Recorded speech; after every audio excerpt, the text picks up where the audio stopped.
Greetings and welcome to this Oracle message. I am Kat Morgan and I welcome you to this video, to this channel, and to this space. Whether you are new here for the first time or you are coming back from being here often, I welcome you. The only thing you're ever going to hear on this channel is love and encouragement and support, as we all are doing our best trying to live our most authentic lives and be our most authentic selves. And so I've made a promise to you guys that I will be doing readings whenever I am not working. And I will tell you that although these are timeless readings, this past week has been very exhausting for me personally. Has been very high energy, lots of things happening, and lots of physical activity needing to be responding to that. So I'm coming to you today with a bit more subdued energy, maybe you may be feeling, and that's the reason why. I'm doing fine, but I'm tired. And I don't know about you, but you may be tired as well. That may be a collective thing as well. But in any event, I am very glad that you are here. I am very glad to be here. Thank you so much for giving me the opportunity to talk to you and share this with you. Today's card has been pulled from the Earthcraft Oracle deck by Juliet Diaz and Lorraine Anderson. And I love this deck for so many different reasons. The energy is very earthy, regardless of what the message is, but always has all balanced elements in it and always incorporates that. And you can see that very clearly in today's picture and today's card with card number 23, River Woman. First of all, we'll talk very briefly about the number. We know 23 reduces down to a 5. 5 is a very powerful number. It is Bashar's, the 5 basic principles, or the five pieces of the formula that he goes by. It's the number of digits that most of us have on each of our appendages, 5 fingers, 5 toes on each hand. For the most part, some people have unique gifts in that area, but for the majority of us, we have 5 and 5. 5 days in the work week. There's a lot of significance outside of our 3D with the number 5 as well. And if you are into numerology, which I am not, you would know way more about that than I do. So I'm just going to leave it at that.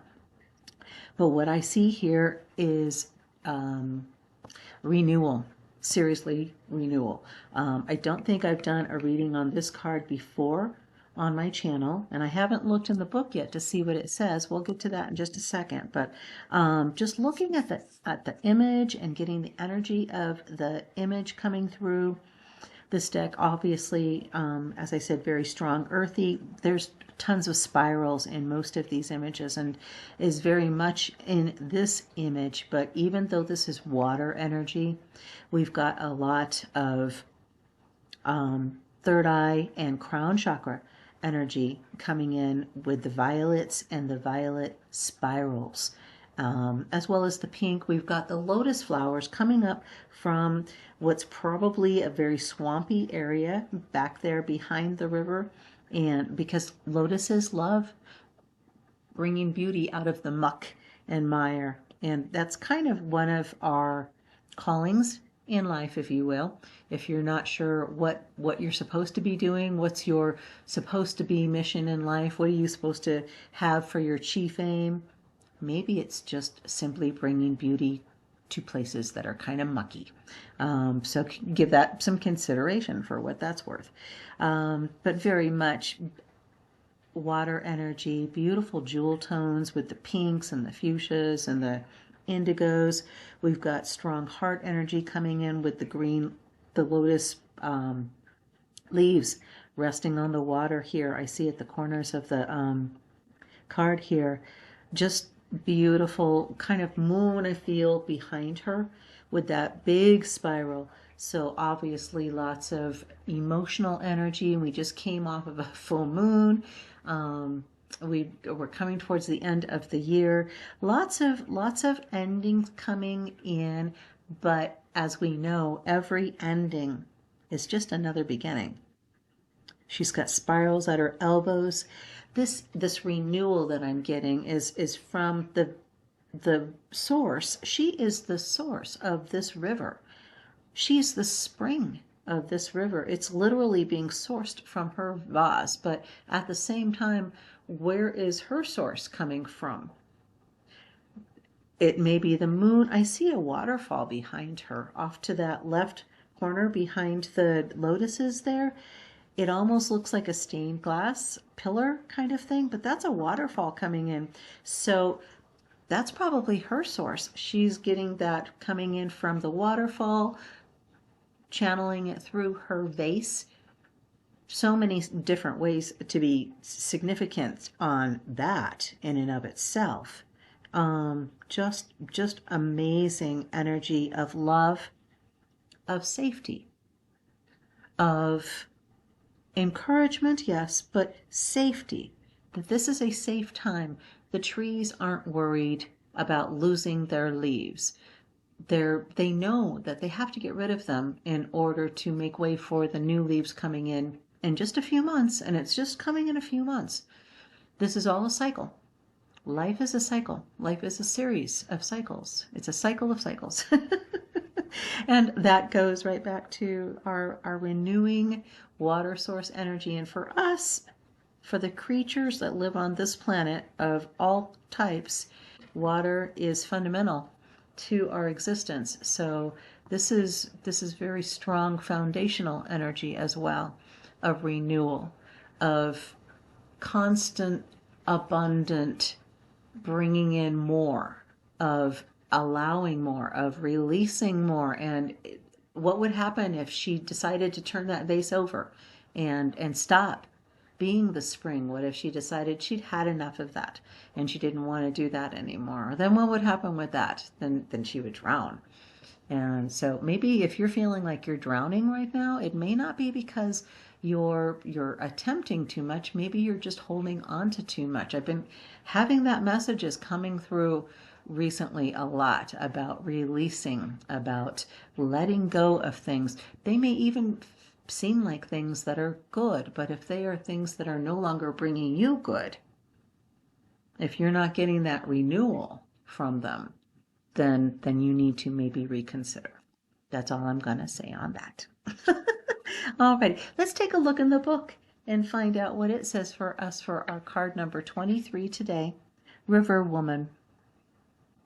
A river woman, and do keep in mind, whether you identify as masculine or feminine, we have both aspects in all of us, and it's necessary. It's part of that balance again. So as I'm reading this, as it applies to you in either masculine or feminine form, it's what you need to hear right now. A river woman is in touch with the shifting currents of her soul. She embraces life as it comes. The gentle flow, the dammed up blockages, and the perilous rapids. How can she stay calm among such change? She knows every situation, no matter how challenging it may be, is in favor of her highest good. Every fear is an opportunity for her to rise. Every obstacle is a chance for her to grow. And every blessing is cause for celebration. She can flow through life like the wisdom of the earth's ancient rivers, dancing and sparkling, secure in the knowledge she will find calm waters again. That's exactly what I was talking about with the cycles. When River Woman runs into your reading, she reminds you to trust in the journey mapped out for you by the universe. You may feel trapped in rushing rapids, hitting rocks at every turn. Or maybe you are at a fork, trying to decide which way to go next before you are swept one way or the other.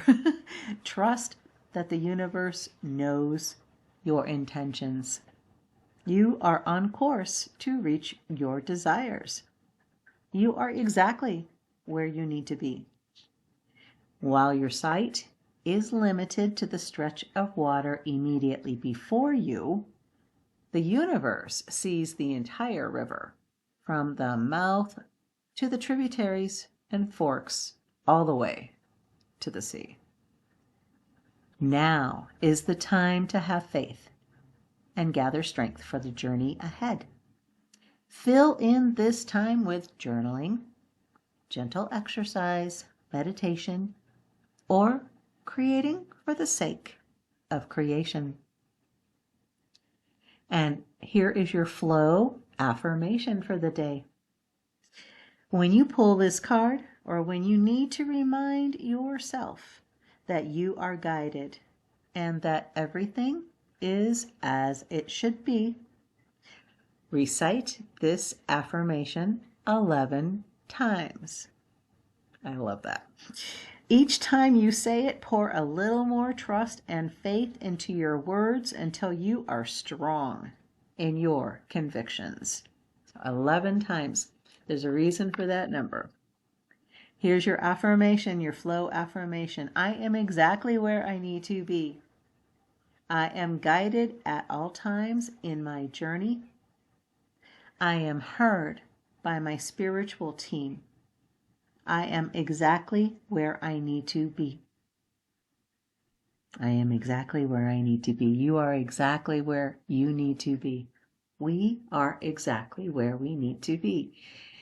It can seem very chaotic. It can seem very crazy. It can seem absolutely, just mind-bogglingly crazy. But in spite of all of that, life is born from chaos, and order naturally degenerates into chaos. That's its own separate cycle. So just remember, I was just having this conversation not too long ago with my son. All things change. All things change. The more things change, the more things stay the same, the more things change. It does not. It's not going to stay this way. The only way that it would possibly not move is if you were to have absolute control over everything outside of you, and it can't. You can't. It's impossible. Just as you cannot control the flow of water, you can only help to guide it. We are called to not control energy, but to help guide it, to help direct it, for our highest good and the highest and greatest good of all. Because when it benefits all, it's going to benefit us. When we stop looking at how we can bring in more whatever for ourselves personally, be thinking about service as well. How is that going to benefit everybody? There are things that you should absolutely call to you, for sure. Things that you have been divinely called to call to you. Okay? Wealth? Absolutely. Love? Certainly. Abundance in all things. That is our birthright. That is all creatures on all planets, of all realities. That is our birthright as fellow creators. But that's just it. We are the creators. We are the people holding that vessel and directing that flow of energy and putting in our own energy into it. And so what kind of energy are we putting into what we're doing on a daily basis? Because those daily acts are the most important things that we are doing. There is no inconsequential act that you do. Everything is monumental. Everything is important, because reality can turn just in an instant on something you do, something you say, something you think or feel. You don't know. So maintain your diligence, maintain and do your due diligence. Be your authentic self. That's what you are called to be. And that's your purpose, your mission in life. And when you are doing that, you are directing the flow of energy, of abundance, of success in all aspects of life through you. So it stays in you as long as it's benefiting you, and it moves on when it's time to go. And that's the flow. That's the way things are supposed to go. And that's your little rhyme for the day. So I do hope that that reading resonated with you and blessed you. Feel free to leave any comments if you want to do that. You are more than welcome to do so. This is your channel. The only reason why I'm here is because you are here. I love you. Thank you so much for joining me today. Have the most amazing, fantastic day. Namaste and ciao for now.